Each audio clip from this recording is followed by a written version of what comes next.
The moment everything snapped. Let me ask you something before we start.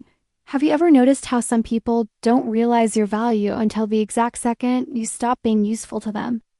Not when you're exhausted, not when you're quietly drowning, not when you're carrying weight. That was never supposed to be yours. They only notice when the support disappears. Today's story is about that moment. The moment when the person everyone leaned on finally stopped holding the whole structure together and everything started shaking. This isn't just a story about money. It's not just about family drama. And it's definitely not about being selfish or ungrateful. It's about what happens when you're assigned a role early in life, the responsible one, the fixer, the reliable one, and how quietly that role can turn into a cage. If you've ever been the one who pays the bill just this once, fixes the problem before anyone else even notices it exists, gets called strong instead of supported, is told you'll be fine while everyone else gets protected stay with me, because this story isn't just about walking away. It's about what breaks when you finally do and what surprisingly starts to heal afterward. And fair warning, some parts of this may hit uncomfortably close to home. How you slowly become the family's safety net.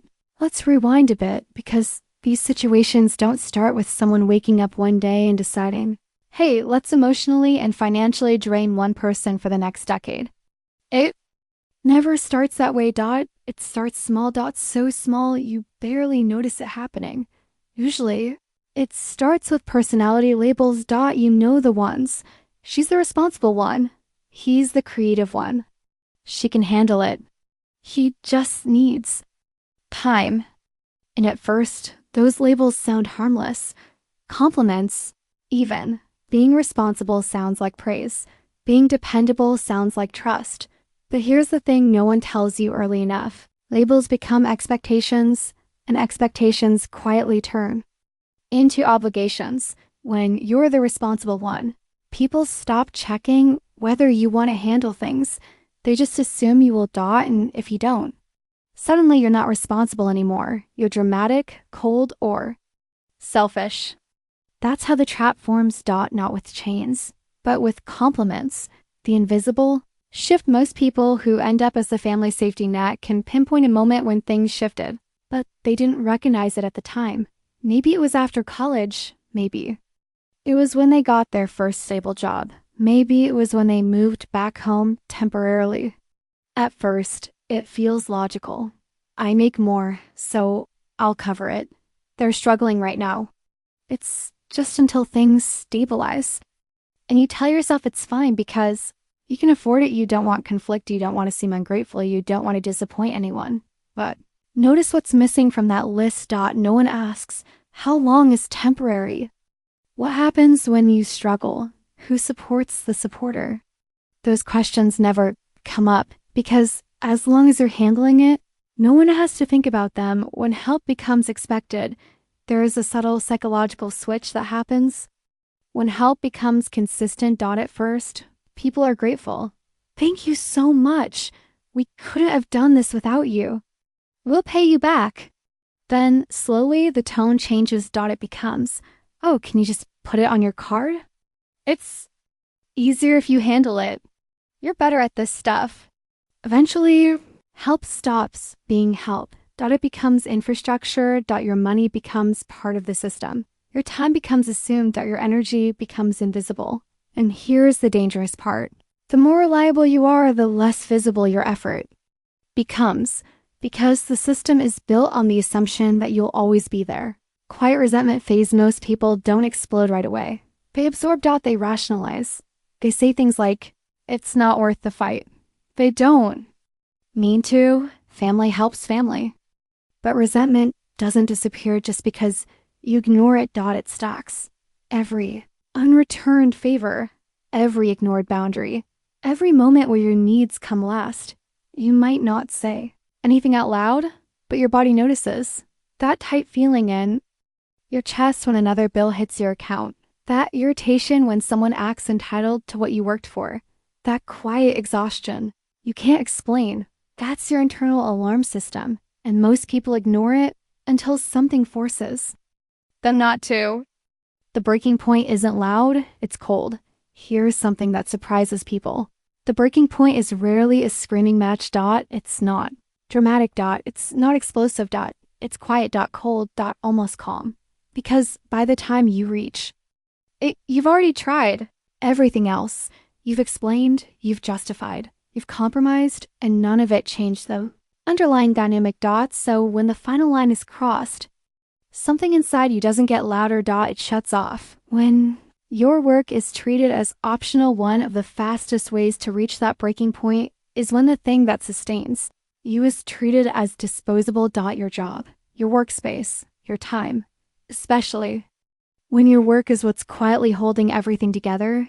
There's something uniquely painful about watching people minimize the very thing that pays the bills, especially when they benefit from it, calling it luck, calling it flexible, calling it not that serious, as if the late nights didn't happen. As if the stress didn't exist. As if the stability didn't come from your effort. And when someone casually takes from that without asking, it sends a message louder than words ever could. It says, what you do is less important than what I want. That's the moment where many people finally stop explaining, because you don't explain to someone who doesn't see you as equal. The question that changes everything there. That's one question that shows up right before everything shifts. It's simple, but terrifying. What would actually happen if I didn't fix this? Most people avoid that question for years because the answer threatens the role they've built their identity around. If you're the fixer, not fixing feels like failure. If you're the provider, stepping back feels like abandonment. But once that question enters your mind, it doesn't leave. It follows you into quiet moments, into sleepless nights, into moments where you realize you're the only adult in the room. And eventually, the question changes form. It becomes, what am I sacrificing to keep this going? The first no is the hardest when someone finally starts pulling back. They don't start with a dramatic exit. They start with a no, a small one. I can't cover that. I'm busy. You'll have to handle it. And what usually happens, nothing explodes. The world doesn't end, but the reaction they get tells them everything. Confusion, annoyance, guilt, tripping, concern, entitlement. That's when it clicks. They weren't grateful. They were comfortable, and comfort feels like betrayal when it's removed. Mini recap before we continue.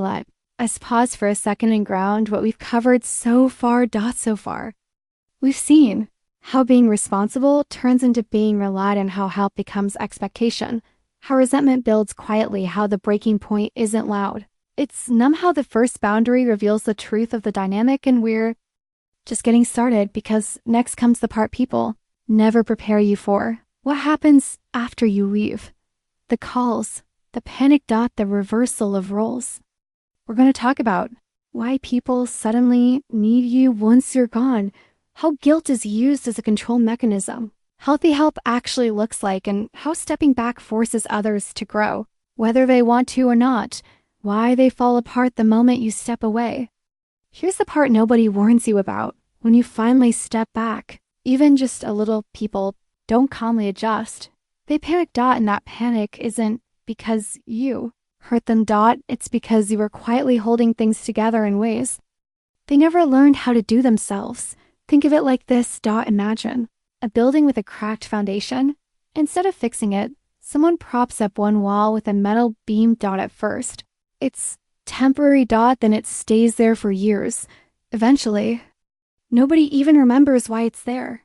They just know the building stands. Now imagine that beam gets removed. The collapse feels sudden, but the damage was always there. You just stopped hiding it.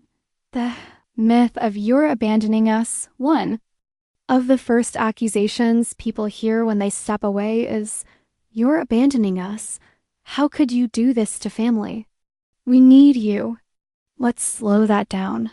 Needing someone is not the same thing as depending on them without consent.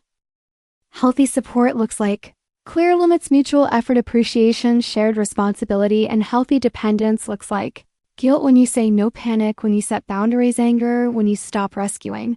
When people accuse you of abandonment, what they often mean is, You're no longer absorbing the consequences of our choices. That's not cruelty.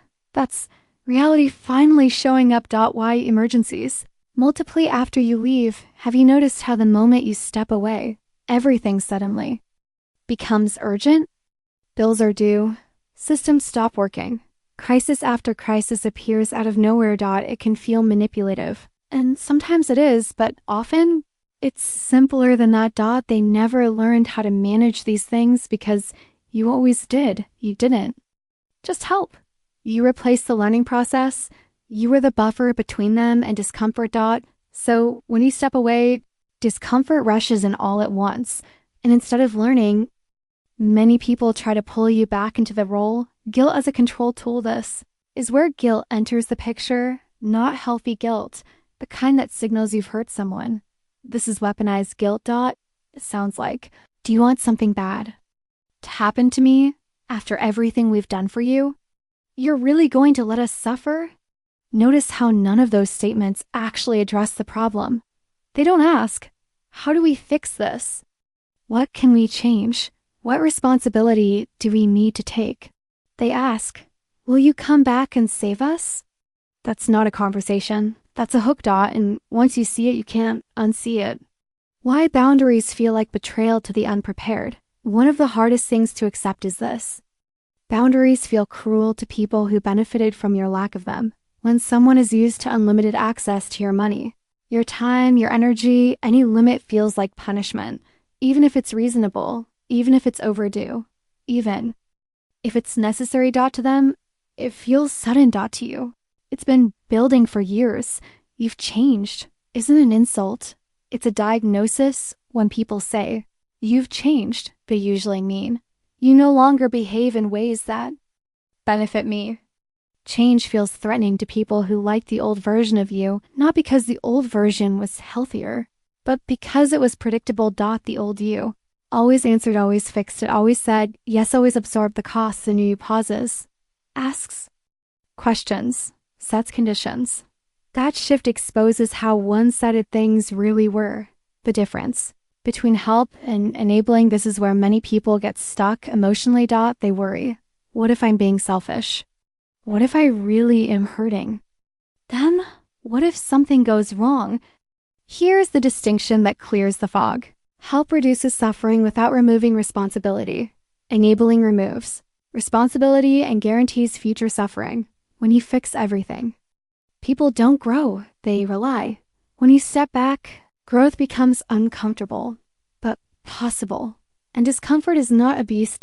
It's often the first step toward independence. Why conditions matter. One of the healthiest shifts you can make is moving from unconditional rescue to conditional support. That means I'll help once, but here's what changes afterward. I'll assist, but I won't manage. I'll advise, but I won't take over. Conditions aren't threats, they're structure. They clarify roles. They protect relationships. They prevent resentment. Without conditions, help becomes a bottomless pit. With conditions, it becomes a bridge. What happens when you don't pick up the phone? Let's talk about silence, because silence is powerful and terrifying when you're used to being the responder. The first time you don't answer, your nervous system goes wild. You imagine worst-case scenarios. You feel physically anxious. You fight the urge to explain yourself. But here's what usually happens. They figure something out, or they sit in discomfort, or they call someone else. Or they learn. And every time that happens without you stepping in, something important shifts. They realize the world doesn't end without you, and neither do they. That's not rejection. That's recalibration.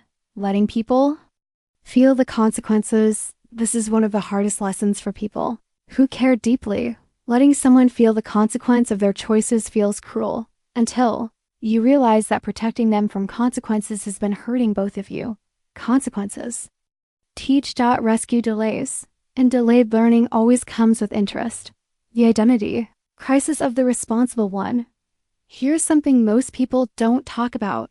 When you stop being the fixer, you don't just change the relationship, you lose an identity. If you've been the responsible one your whole life, stepping back can feel like free fall. Who are you if you're not needed? What's your worth if you're not solving something? What happens when you choose yourself? These questions are uncomfortable, but necessary, because your value was never meant to come from sacrifice alone. Mini recap before we go deeper, let's pause again. Why systems panic when the support is removed? How guilt is used to pull you back? Why boundaries feel like betrayal? The difference between help and enabling. Why silence forces growth. The identity shift that happens when you stop fixing everything. And now comes the part people really talk about honestly. What happens after the dust settles? Not immediately. Not dramatically, but slowly. How relationships change once power dynamics shift. What real respect looks like after boundaries. Why stepping away often improves relationships long term. And how choosing yourself doesn't destroy families. It reveals who's willing to grow when you're ready. Tell me to continue and I'll write part 3, completing the full arc of the story. Continue. Part 3. When the power dynamic finally shifts. Here's the part people rarely prepare you for. After the panic. After the anger. After the guilt trips start losing their effect. Something else happens. The dynamic changes. Not overnight. Not cleanly, but undeniably. When you stop being the automatic solution, people are forced to relate to you differently, or not at all.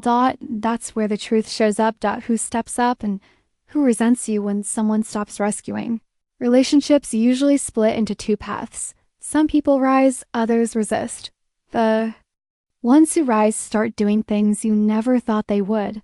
Budgeting, asking questions instead of demanding fixes, making choices based on reality instead of assumptions, respecting your time because they now understand its cost, not because you lectured them, but because they finally had to live with the outcome of their decisions.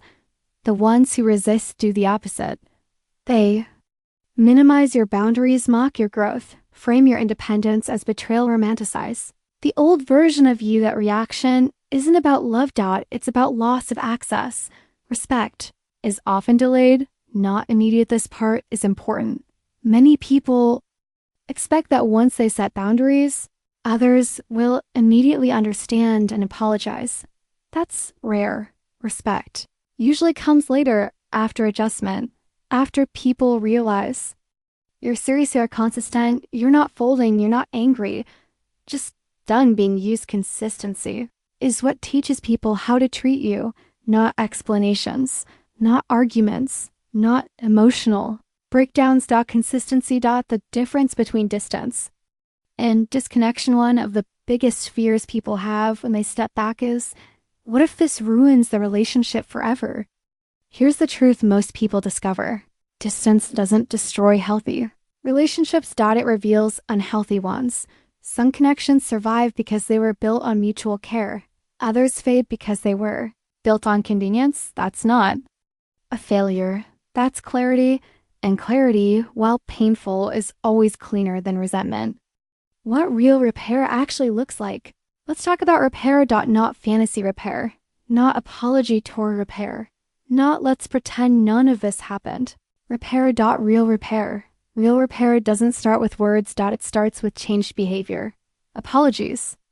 Without change or just noise, you might hear things like, I didn't realize how much you were doing. I'm sorry you felt taken advantage of. We were all under stress. Those words can feel validating, but they don't mean much on their own. Real repair looks like money being handled differently, responsibilities being redistributed, time being respected, boundaries being honored without punishment. Without that, apologies are just emotional placeholders. When effort finally goes both ways. One of the strangest experiences after stepping back is watching people try, not perfectly, not gracefully, but genuinely. You see, someone paying a bill themselves for the first time, someone asking before assuming, someone hesitating before crossing a line they used to step over freely. Those moments matter. Not because they erase the past, but because they prove the future can be different. You don't need to win for growth to happen. Another trap people fall into is waiting for full validation, waiting for someone to say, you were right. We treated you unfairly. You didn't deserve that. That might happen, But growth doesn't require confession. It requires change. If the behavior changes, you don't need the courtroom speech. Peace is worth more than being proven right. Who you become when you stop overfunctioning. Now let's talk about you. Because stepping back doesn't just change relationships, it changes identity. Life gets quieter, and that can be unsettling when you stop being the emergency contact. Life slows down. No constant text. No late night problems. No background anxiety. At first, the quiet feels wrong. You might feel restless, guilty, unproductive, invisible. That's normal.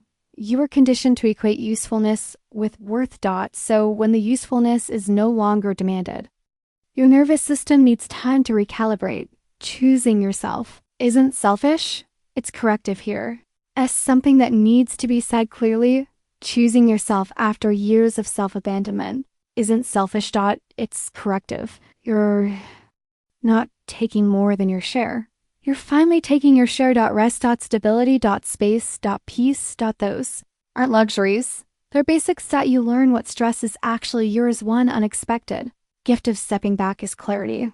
You start noticing which stress belongs to you, which stress you inherited, which stress you volunteered for without realizing it. And once that separation happens, your life gets lighter, not because problems disappear, but because they're finally proportionate. The quiet kind of revenge. People love to talk about revenge, but real revenge isn't dramatic. Doesn't look like confrontation. It doesn't look like punishment. It doesn't look like winning an argument. Real revenge is boring. It's peace. It's stability. It's growth. It's living well without asking for permission. When growth replaces control, when you stop enabling, people either grow or lose influence over you. Either way, control disappears. And control, not love, is what many unhealthy dynamics are built on. When control fades, so does manipulation. You don't need to prove anything. One of the most freeing realizations is this.